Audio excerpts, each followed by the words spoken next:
Hey everybody, welcome to the first ever UTSOA First Years interview. Today we're here with someone really special. We are here with the Dean of the UT School of Architecture, Michelle Addington. If you don't already know about her, here's a little bit about her history. So Dean Addington was previously a mechanical and nuclear engineer working at NASA and leading at DuPont. She then switched to architecture, where she studied, taught, and researched at distinguished institutions like Harvard and Yale, before she assumed her position as Dean of the UT School of Architecture in 2017. She's also the first ever female Dean of the UTSOA, and she focuses heavily on sustainability, social equity, inclusivity, and diversity in her work. Thank you so much for being with us here today, Dean Addington. We kind of were saying at the beginning, it's really a pleasure to have you here. Thank you for being here. I'm thrilled, and I didn't know it was the first interview, and now I feel both honored and nervous. So I'm very excited for this opportunity. First one is, what is an unexpected fun fact that students might be interested to know about you? I'm going to give you two. The first one is I was born in the eye of a hurricane, premature, and probably climatically because of the low pressure or the stress. I have more to do with the fact that I'm fascinated by air movement and always have been fascinated by heat transfer, air movement, and climate and weather. They're very different all of my life. So I'm going to attribute that to the hurricane and not my personality. But the other one was, and you can probably tell from looking at my eyes why this did not go the way I wanted it to go. But I was part of the very first group of women that NASA asked if we were interested in becoming astronauts. So while I was working at NASA, they contacted every woman engineer there and asked us if we wanted to go through the program. And if you can tell from my glasses, I have terrible vision. And LASIK didn't exist back then. So I failed the physical. You have to be able to see without correction in order to fly.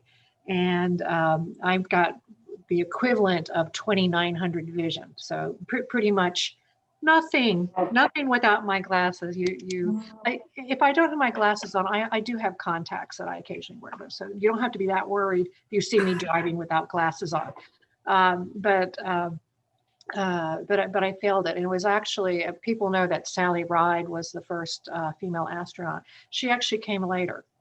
So she joined NASA a couple of years after I left, and she became the first one. But yeah, that was something that, not that it was close, because the physical was just to see if you were even past that first low bar. And I didn't even pass that first low bar. And I think I'm lucky because one of my friends flew on a later mission. She was tapped at the same time and spent 15 years in training. So I'm thinking, would not have been that patient. So. What has been one of your favorite quarantine activities over the past, I guess, coming up on a year now? Well, I would say it turned out that it wasn't baking, because my baking was terrible. But the thing that has been kind of wonderful about it, and it's really one of the few things that's been wonderful about it, is that friends and acquaintances that I haven't talked to in some cases decades have reached out.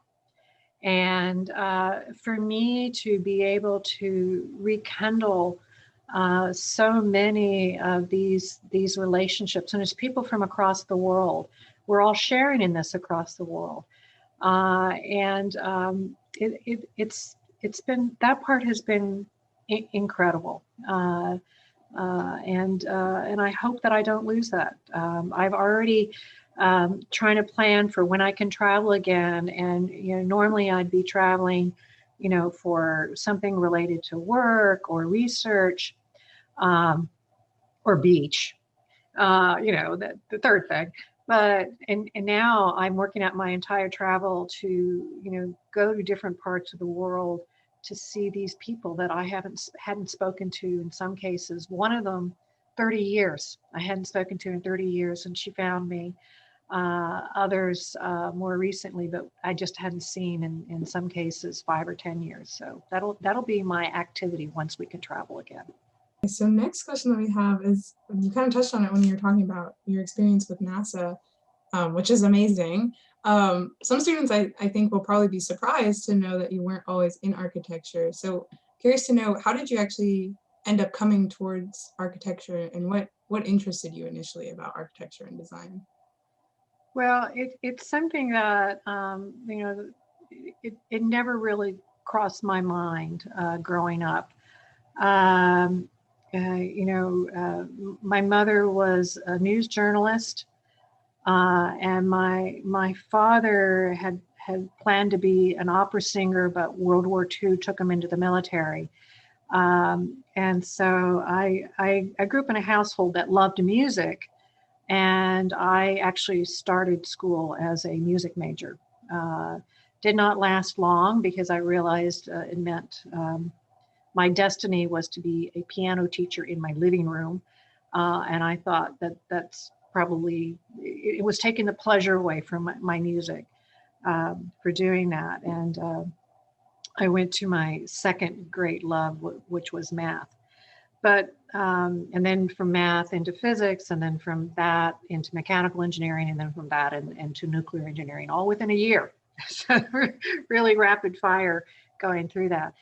But it wasn't that I didn't have some of the inclination early on. Growing up in Washington, D.C., every Sunday after church, my parents dropped my sisters and I off on the mall. I mean, not a mall, the mall in Washington, D.C. And this is, of course, you can imagine a different time period where parents left their children alone to roam on their own for hours at a time. And we split up, and I had my favorite museums that I would go to and my favorite buildings that I would go to. So that was my activity on the weekends, were visiting buildings and art and sculpture. And so when I ended up in school with my going into engineering, all of my free electives were in art history. That's what kind of connected to my childhood for me, was this love of art and art history. But I would say that it's a stranger and more idiosyncratic way that I actually ended up in architecture. I mean, I loved being an engineer. I truly did. When I got promoted into management, I did not love that as much as I loved being an engineer. And so, I started to feel a little bit, like, is this what I really want to do with my life, or do I want to go back to being an engineer? But there was a second thing, and this is sort of how odd circumstances come into play. Um, I did not get along with my mother-in-law. She did not like me, and I did not like her. And so my husband and I used to go visit them way too often, as far as I was concerned. They lived outside of Pittsburgh. And so we were there, it seemed like all the time. And the only thing I could think of to get away from my mother-in-law was to find a day trip where I didn't have to be with her. Well, the closest, I calculated this out, like what would take me a long time to drive and be a reason for me to stay there for the entire day, and a long time to drive back. So I'd only have to see her Friday evening when we arrived and Sunday morning when we left. Falling Water by Frank Lloyd Wright. And so I went to Falling Water probably 14 or 15 times. That was always my trip. And my mother-in-law said, why do you go to Falling Water? I made up this. I said, it's because I want to be an architect. And I think probably on time number 12, I thought, something, I think I actually do want to be an architect. And then I quit my job and I went to architecture school. So I kind of convinced myself into it. But it's but it really was from just sort of going back there again and again and again and again, and looking at it and understanding it, and just immersing myself in it. I know it's kind of a cliche because it's Frank Lloyd Wright. But on the other hand, it's my cliche. That's what got me there. I've never regretted it. Never once have I regretted it. I feel lucky, as a matter of fact. I got to have a whole other career, and now then I got to do this fabulous one.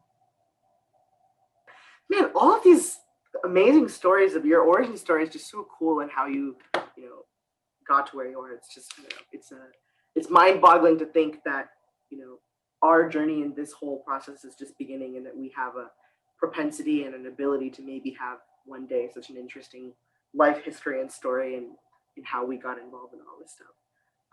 And you will. I mean, that's the thing about that I think makes the fields of interior design and architecture so magical. Through our studies, through our practices, through the way that studio works as this collaborative sharing environment, we get exposed to so many different ways, and so many different ways of seeing the world, thinking what's around us, observing what's around us, that everybody I know that I went to school with, I studied with, I worked with, and I taught with, are all people that are out there, experiencing, out there trying new things in the world. And I think it's the nature of people who want to study these fields.